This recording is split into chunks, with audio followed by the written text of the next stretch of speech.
다른 김포는 조금 영향을 받거나 조정이 받을 수 있을지 몰라도 최소한 이 D노선이든 서부권 광역급행철도든 이 만큼은 그래도 좀 보호를 받지 않을 거라고 보여지고, 전 국민이 내 집 마련하는 그날까지 여러분의 내 집 마련 도우미 서기열입니다. 오늘은 역세권 전문가 표찬 하우 에스테이트 대표님 모셨습니다. 벤더빌트라는 필명으로 온라인 커뮤니티에서 철도망과 역세권에 대한 다양한 글을 쓰셨고요. 최근에는 대한민국 역세권 투자지도라는 책도 내셨습니다. 대표님, 이번 최근에 그 4차 국가 철도망 구축 계획이 발표가 됐는데요. 또 이 노선들이 또 뭐 대도시권 광역교통 기본 계획에 다 반영이 됐습니다. 이 국가 철도망 구축 계획이라는 게 뭘까요? 국가 철도망 구축 계획은요 2006년부터 처음 시작을 했고요. 5년에 한 번씩 전체적인 국가에 대한 철도망을 계획하기 위한 하나의 시작 단계라고 보시면 됩니다. 그래서 이제 2021년이기 때문에 4차가 진행이 된 거고요. 앞으로 10년 동안 어떠한 철도 계획들을 국가 중심으로 이렇게 진행할 건지에 대한 것들을 발표하는 계획이라고 보시면 되고, 지난주 이제 공청회가 진행이 됐고, 이제 그러한 공청회 있은 후에 한 6월 정도에 국토부에서 고시를 하게 됩니다. 기본 계획 고시를 하면 이제 비로소 본격적인 시작이 된다라고 보시면 되고요. 아마 공청회 때 안들이 뭐 거의 98% 이상 대부분 반영이 되고, 또 지금 한 2달 동안 또 추가적인 의견이 있을 수 있으면 아마 여기 추가 검토 내용에 조금 더 포함은 될 수 있습니다. 한두 개 정도는. 그 정도로 지금 시점에서는 이해해 주시면 되고요. 앞으로 이게 이제 시작을 하는 전초의 역할을 하기 때문에 이 발표의 의미는 나름 있다. 부동산 시장에도 영향을 줄 수 있다. 저는 이제 충분히 그렇게 보고 있습니다. 앞으로 향후 10년 동안의 국가 철도 계획을 수립을 하는 굉장히 중요한 이벤트였네요. 그러면 이번에 또 가장 언론의 주목을 많이 받았던 노선이 서부권 광역급행철도였던 것 같습니다. 특히 당초에는 GTX D 노선이다 해가지고 많이들 주목을 받고 인근 주민들의 기대도 모았는데, 결국에는 서울로 들어오지 않고 김포 장기에서부터 부천 종합운동장까지 노선만 확정이 됐어요. 그러면 일단 지금 현재 노선이 현재까지 확정된 구간에서만 놓고 봤을 때 서부권 광역급행철도의 효용이 어떻게 좀 될 걸로 보세요?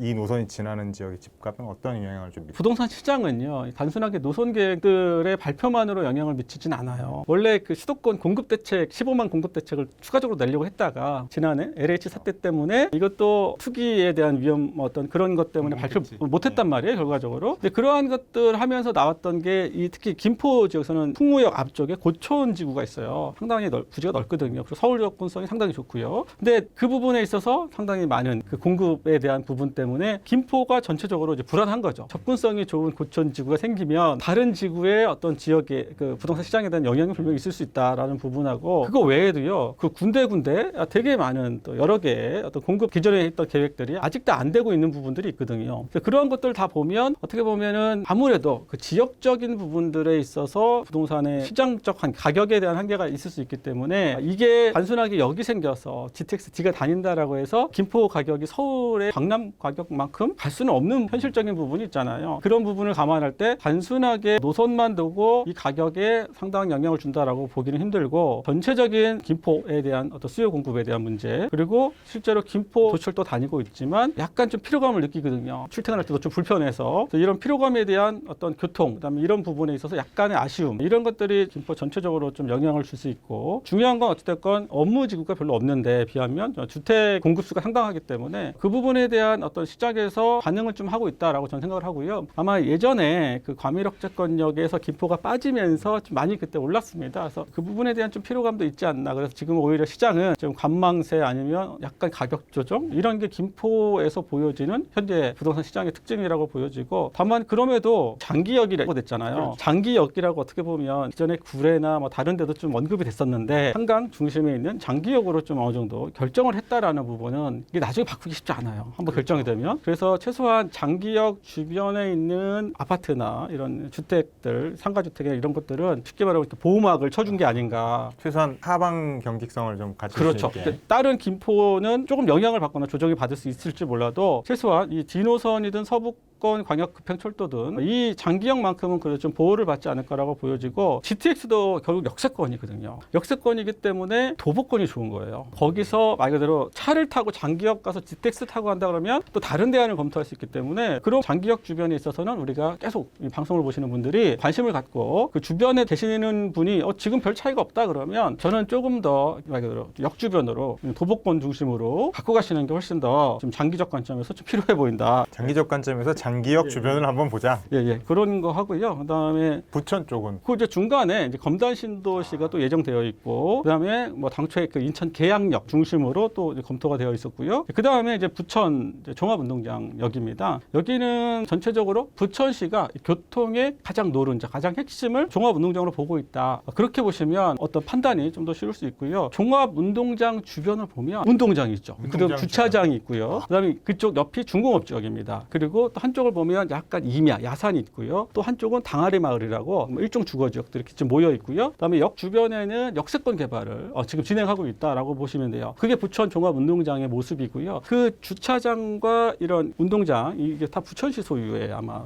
부지일 거고요. 그 부지이기 때문에 어떻게 보면 공공에서 뭔가 좀 거기서 개발을 한다거나 또 그 주변에 중공업 지역들이 많기 때문에 또 최근에 중공업 지역 상당히 활성화되고 있어서 지식산업센터나 이런 것들이 제가 보기에는 모이는 자리고 되게 중요한 육지적 역할을 하고 있는 상황이기 때문에 중공업 지역에 대한 어떤 부지를 찾는 분들이 시간이 지날수록 많을 거다라고 보여지고요. 여기는 이제 기존에 서해선, 지금 현재 7호선이 다니고 있고요. 네. 그다음에 서해선이 이제 곧 개통을 이제 하려고 하고 있고, 그다음에 GTX B와 D 이 정도가 솔직히 수도권 외곽에서 별로 없거든요. 그렇죠. 이렇게 많은 노선이 예. 모여드는 곳이 없죠. 그리고 일산하고는 다르게 인천권을 흡수할 수 있다는 거예요. 서울권에서도 이렇게 좀 갈 수도 있고 인천권을 흡수할 수 있기 때문에 이런 부분들은 상당히 입지적으로 중요한 역할을 하고 있다. 지금 가면 아무것도 없습니다.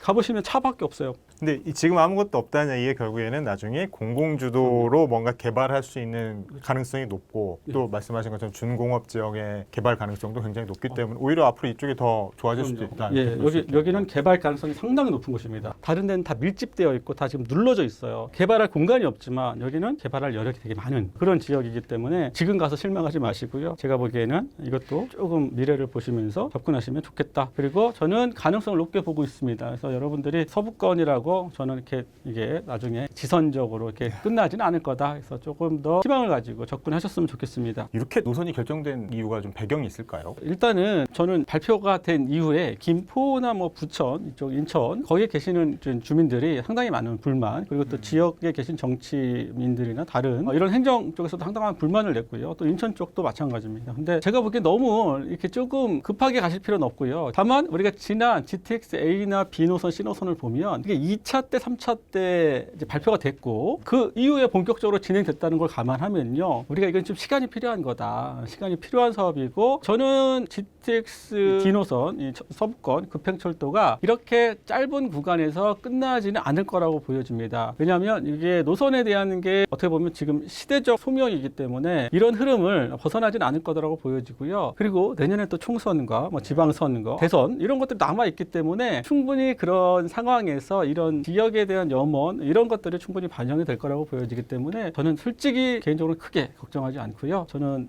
조금 장기적으로 좀 기대해 주시면 하나씩 풀리지 않겠냐 그렇게 보여집니다. 이게 지금 뭐 원래는 GTX D 노선이라고 관심을 끌었는데 결국 이렇게밖에 안 돼. 이 짧은 공간만 확정된 거는 또 일부에서는 어떤 분도 그런 얘기 하시더라고요. GTX B 노선의 그냥 지선 수준으로 시작이 된 거다라고 하는데 그게 아니라 장기적으로는 될 가능성이 높다. 저는 기본적으로 이 그 철도에 대한 시작 단계, 계획 단계는요. 이게 기술적인 분석은 아니에요. 저도 엔지니어 출신이지만 이게 기술적인 분석만은 아닙니다. 이게 상당히 정치적 영향이 되게 강하고요. 이러한 것들은 결국 어떤 표심 이런 것들도 솔직히 상당히 무시를 못한다라고 저는 생각을 하기 때문에 여기서부터 시작해서 점차 늘려갈 수 있다. 그럼요. 사실 생각해보면 GTX A 노선도 원래 그 남부 구간이 먼저 시작이 됐었던 거잖아요. 그것도 이런 식으로 또 네, 마찬가지입니다. 처음에도 그 GTX라는 언급이 시작될 때가 이제 수도권 광역 SRT, 그러니까 수서에서 그 평택까지 이어지는 SRT 하면서 향후 그 노선을 GTX랑 같이 연계해서 쓰겠다라는 게 시작 단계였거든요. 그러면서 서울역 운전까지 연결되는 그러한 어떤 시간의 흐름, 그 다음에 또 사회적인 어떤 필요, 요구성 이런 것들이 좀 있었기 때문에 그런 것들을 감안하면 이제 시작이다. 그리고 중요한 건 시작에 포문을 열었다. 그 부분을 좋게 보셨으면 좋겠다. 이러한 것들을 이렇게 한 번에 이렇게 한술에 이렇게 할 수 없기 때문에 조금 시간을 가지면 저는 상당히 긍정적으로 보고 있습니다. 그렇다면 투자자들이 또 궁금해하는 부분은 과연 어디가 유망한가? 그럼 내가 어디에 투자할까? 이런 부분일 것 같아요. 일단은 두 가지 관점에서 좀 생각을 해야 돼요. 그래서 첫 번째는 일단은 철도에 대한 전체적인 절차에 대한 이해가 있었으면 좋겠습니다. 그래서 이 구축 계획은요, 그냥 이렇게 하겠다라는 계획이 불과해요. 그냥 여기서 멈춰도 이걸 뭐로 할 수 없는 사업들이라는 거예요. 일단 개념에서 출발했다. 그렇죠. 그냥 우리 이렇게 할 거야. 그게 그 정도 개념밖에 안 된다는 거예요. 근데 철도의 사업은 이 다음 단계가 예비타당성 단계입니다. 예비타당성 단계는 정부가 정부 예산을 투입하겠다라는 거거든요. 그 단계가 통과돼야 의미가 있는 겁니다. 그래서 예비타당성이 통과가 돼야 되고 그 다음에 구체화되는 게 기본 계획, 그 다음에 기본 실시 설계, 그 다음에 공사라는 그런 어떤 단계별 흐름이 있거든요. 그래서 제가 볼 때는 못해도 10년, 그리고 20년을 기본으로 보셔야 돼요. 그래서 대부분이 이거 타면 막 2028년에 다니는 거냐, 30년에 다니는 거냐 그렇지만 여기 나와 있는 대부분의 노선은 다 못합니다. 10년 안에 다 못하는 노선들이에요. 오랜 시간이 걸립니다. 하지만 부동산 시장의 변화는요 그렇게 움직이지 않아요. 시장의 변화는 어떤 이슈가 상당히 중요하고요. 그다음에 어떤 절차상의 주요한 관문을 통과했다, 예타를 통과했다, 뭐 기본 계획에서 뭐가 확정됐다, 아니면 민간 사업의 어떤 사업자가 결정됐다, 이런 건 되게 중요한 포인트거든요. 그럴 때마다 이렇게 그렇죠. 시장의 가격은 뭐 다른 요인이 없다라면 그때 움직인다라는 거예요. 그래서 이게 다니면 안 오릅니다. 이번에 하남선 개통했잖아요. 시장 영향 없어요. 이미 미리 다 선반이 된 거군요. 다 번영됩니다. 그 느낌이 구상 단계, 그다음 예비 타당성 단계, 그다음 기본 계획 이 정도의 한 50% 정도 시장에서 반영이 된다고 보고요. 그다음에 설계 단계, 기본 설계, 실시 설계의 한 30%, 그다음 시공 단계 한 20%, 실제로 운행할 때는 별로 안 오르더라. 그리고 그때 오르려면요, 그 주변의 여건들을 봐야 돼요. 아까 말처럼 주변의 여건들의 부천종합운동장은 여건이 너무 좋잖아요. 개발할 수 있는 공공부지들, 그다음에 어떤 개발 제한 구역인데 묶여서 개발을 못 하고 있는데 그게 풀려요. 그럼 여력이 있는 거잖아요. 이러한 여력들이 역 주변에 있다라면 따라 올라가요. 더 올라가요. 계속 그런 것들이 이어지니까. 하지만 역만 생긴다, 그거는 한계가 있다라고 보시면 됩니다. 네, 오늘은 저희 표찬 대표님과 함께 그 4차 국가 철도망 계획에 대해서 이야기 나눠봤습니다. 감사합니다. 예, 감사합니다.